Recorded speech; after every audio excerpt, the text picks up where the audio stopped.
Hey, thank you very much for stopping. My name is Vic. What's your name? My name is Mike. Mike. Nice to meet you. This is Lucky. Hi, Lucky. Cute little dog. Do you have something on your mind you'd like to talk about? Not really. No, not really. Do you believe in any supernatural claims? Yeah, I mean, I believe in God. I'm a Christian. Okay. Yeah, but Would you like to talk about that topic? oh, I don't know. Some people they don't accept it or they're not Christians. Mhm. But I've been a Christian most of my life since I was 13. So Okay. I don't know. How confident would you say you are that the Christian God is real? No, Or it's like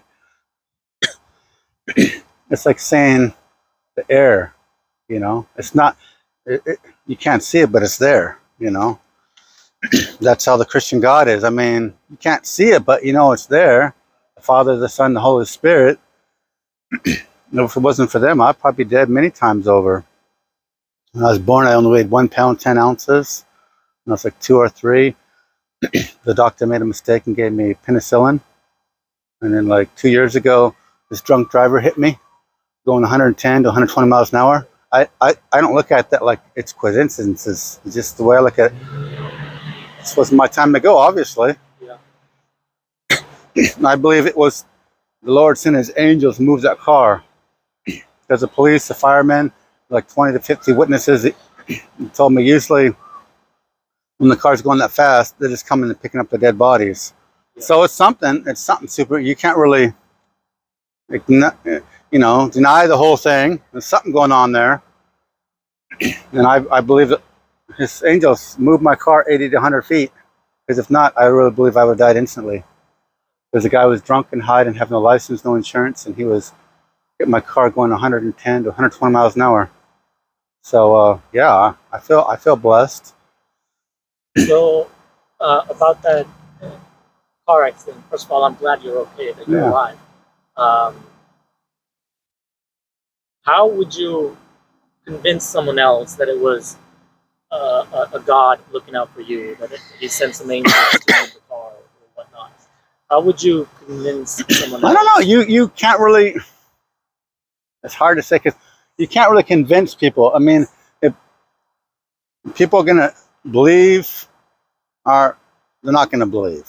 But it's hard because people put so much in you know crystals and other stuff, but they don't put a lot in God, or they want to see it first, or they have like that, um, like Timothy. Oh, I'm not going to believe until I see. Well, faith is just the opposite.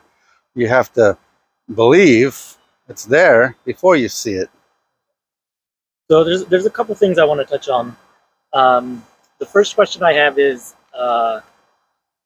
if you hadn't had that accident, if nothing had happened that day, you just went by your driving and nothing happened, everything was normal. Would you not believe in God or not believe in Him as strongly? I think that's one of the two. No, I think I would still, because there's been several incidents in my life, like where, like my brother was brutally murdered in Canada more than 20 years ago, and it was over money. And the weirdest thing is, I told them several times, "Hey, look, they're no good. They're not your friends. In other words, they're just around because, well, you're paying for everything." And I told them, like, he go on vacation, like 50 to 200 people. What are you doing? Are you nuts? I said, tell them your money's tied up. And then right after that goes, oh, nobody wants to go. Really? I said, they're not your friends, John. They're just a bunch of users. And then why I left, because I just felt um, it's almost like God was warning me, like, to get out of there for a while, because like if something happened to her, I'd be the first one to blame, because I'm like the next of kin, and we're so close. But I'm gonna write a book about it because a lot of the government was involved. It's like nobody was arrested, and it's like now killed my brother, but now they killed my whole immediate family to cover up their sin of greed. And I'm like, wow. I mean, that's not only did they kill my brother and steal everything, but now they're like basically put it under the carpet like it never happened, like it never existed. Like, oh wow, that's horrible. It's not even about the money. It's just, I mean, they stole everything. But I think if he would have really listened to me, I think he would still been alive. I was the only one really around him that liked him for him. We're like, we would finish each other's sentences. We're so close. Let me ask you the second thing I was going to ask Okay. you. You mentioned faith. Yeah. Would you say that that's one of your big reasons for believing that you have faith? And how would you define faith? Oh, I don't know. It's almost like electricity in your body. If you're going to go down a certain road, excuse me, and the angels. I don't know if you believe in that, but like I do, and like you might go like a way what you normally never go, then you find out the way if you would have went, there was a big accident or a shooting.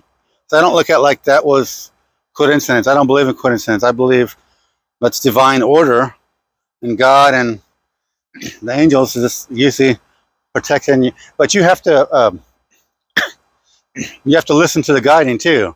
Like if they tell you 2 or 3 times, and oh well, you still go the same way, and then don't complain later when something happens, like your tire blows out, someone shoots at you, or I'm not trying to be negative, but usually, like your car goes a different way, or there's so many warnings, and like you hear that there was a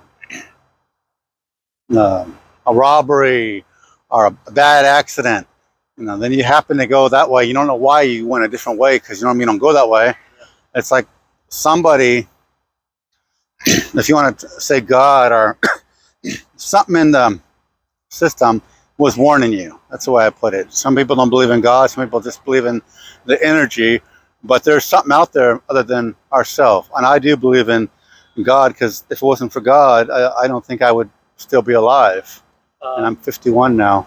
And to clarify, you mean the Christian God? Yes, yes. If you came across another person who said perhaps that they were also in an accident, that they were saved, and that they have faith, that they were saved by their God, and their God was a different God than yours, let's say Allah, perhaps, or Zeus, or whatever God you Okay. and they're just as confident as you. How would a third party go about determining which one of you is correct in your claim? Oh, I don't know. I mean, you could argue about so many things, but a lot of it's feeling too. You got to go by the feeling. It's not emotion, but it's like Hebrews 11:1 is faith is the substance of things hoped for, but the evidence of things not seen. It's like it's you put into practice things that you can't see. A lot of stuff that we like in the Bible, it's there for us to learn on. But we can't say, well, God is right there. But people are like, yeah, the God is out there. We can't see God. It's just like air. You can't see air. Air is everywhere. But without air, we would die. It's the same thing without God. Is there a way to test God like there is a way to test air? Like, for example, I can blow air into a balloon and the balloon expands. So I can show you that the air is there because it made the balloon expand. Yeah, I think if you're really honest and sincere, if you ask God to prove himself, he'll prove himself. So I believe there's only one God, Yeah. the Father, the Son, and the Holy Spirit. See, it's 3 Trinities, but it's one God. People understand what that means. I mean, there's one God, and there's a Son, and then there's a Holy Spirit. there's three different parts, but it's just one God. Have you ever asked God to prove himself, or how would somebody go about asking God to prove themselves? No, because I don't. It's like I don't know. It's just because I know He's there. I've been a Christian most of my life, but all someone would have to do is pray. It's like if you're really sincere. I've had numerous people like whether the Mormons or different religions where actually Jesus actually woke them up or came to them in a vision, in a dream. And I believe God will speak to different people in different ways, long as they're open for that. But there's not much you can do if the person is open or if they're closed-minded. But if you just pray, say, hey, show yourself, reveal yourself, are you the one true God? And He will come to you and He will show you who He is. But you have to be open for whatever He's going to show you. That's the thing. Well, I don't want to take up too much of your time. You've been so kind, Mike. Okay. Thank you very much. I appreciate you. Thank you. Thank you. If I can just have my mic back, please. Oh, I'm sorry. And Lucky, thank you. That was there. Sorry about that. Appreciate it. You guys have a good day. Enjoy the walk. What we're looking for. Thank you, sir.